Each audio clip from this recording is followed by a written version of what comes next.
course, we are not giving up on diplomatic efforts, and we hope that pressure on Russia, together with negotiations in different formats, will help bring peace.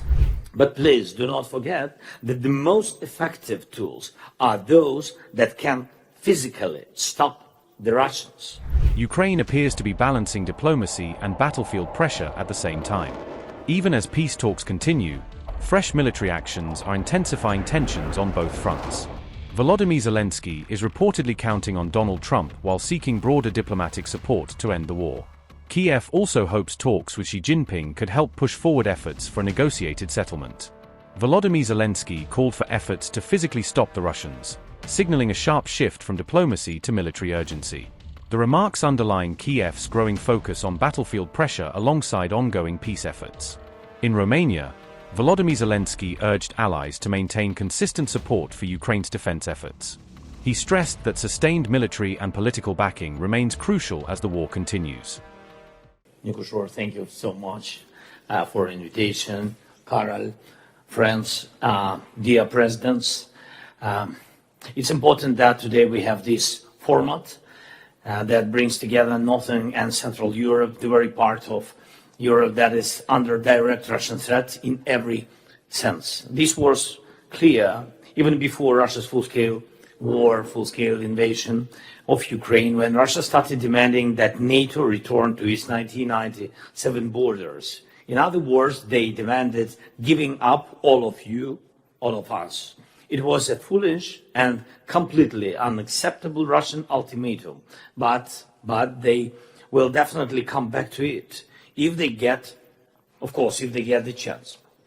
So our shared task is to make sure the Russian leadership is never again able to make such ultimatums, try to dominate or destabilize its neighbors, or start wars without consequences.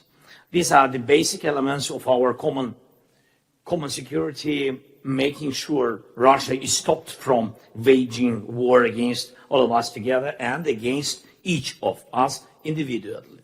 And we have already done a lot to contain Russia and to show it that war will never again bring victory or avoid devastating consequences for the aggressor itself. It's vital to continue supporting Ukraine because this is the first and the most, by the way, most important thing stopping Russia, our defense. So, in this regard, we are counting on the European support package of 90 billion euros to start working no later than the beginning of June, with the first part of the funding going in particular to the production of critically needed drones. And we need to open the first cluster and give a clear push to Ukraine's EU membership. Everything is ready for the first cluster, and this political step would send the very right signal about the strength of the EU and Russia's political failure. We must also make sure that July is not wasted for European security. And of course, it's difficult to say now what results the NATO summit in Turkey will bring, given all the current difficulties and some not simple things in relations between the United States and Europe. But you are strong allies, and we must do everything possible to make sure this summit sends positive signals to the whole Euro-Atlantic community. So July must prove that NATO is strong and is not going to fall apart, weaken, or fall behind. At the same time, we should not be afraid to discuss more united and, in some areas, more self-reliant European military capabilities. Europe cannot depend on changing geopolitical moods, and we need to unite and develop our resources, or unite and develop our capabilities and production in Europe as much as possible, so that we truly have a common defense policy and shared European defense capabilities that will strengthen both all of us and alliances like NATO. Recently in Ukraine, we have taken very important steps to help our partners defend themselves against the biggest modern threats, drones and combined air attacks. Ukrainian security expertise is already working in the Gulf countries, helping in the Middle East and the South Caucasus. And it's just the beginning, just first steps. And we have also started this work in Europe, and though not yet with all European countries. And I proposed the drone deal for the EU. We discussed it with Ursula von der Leyen and Antonio Costa, but of course this must be developed both at the level of European institutions and at the level, of course, of countries. It has to be a multi-level system. And several more points. Of course, we are not giving up on diplomatic efforts, and we hope that pressure on Russia, together with negotiations in different formats, will help bring peace. Sanctions are working, our long-range capabilities are working, and every form of your pressure is working. We are in a constant contact with our American partners. We are thankful, and we expect the issue of ending Russia's war against Ukraine to be raised now as well, while the President of the United States is in China.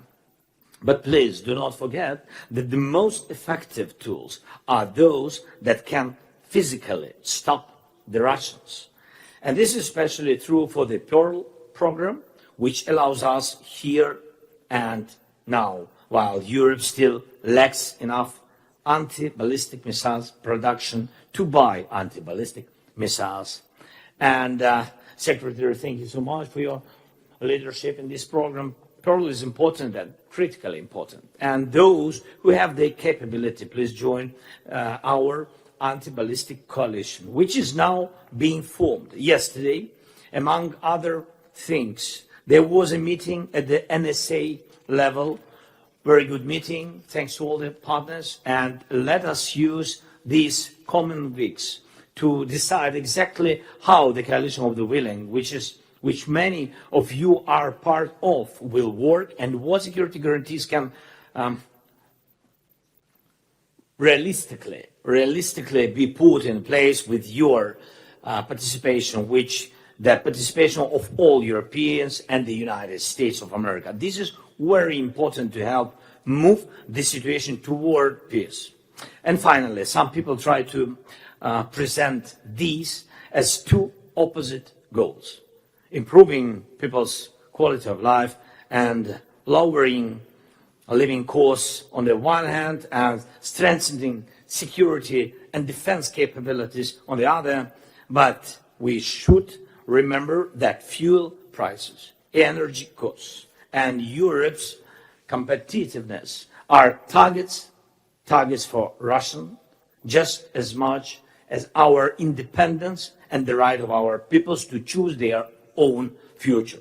Russia attacks Europeans' wallets just as much as it attacks their rights. That is why the stronger we are, the more stability our people will have. We need more cooperation between all of us and more joint results, of course, in defense. Thank you so much.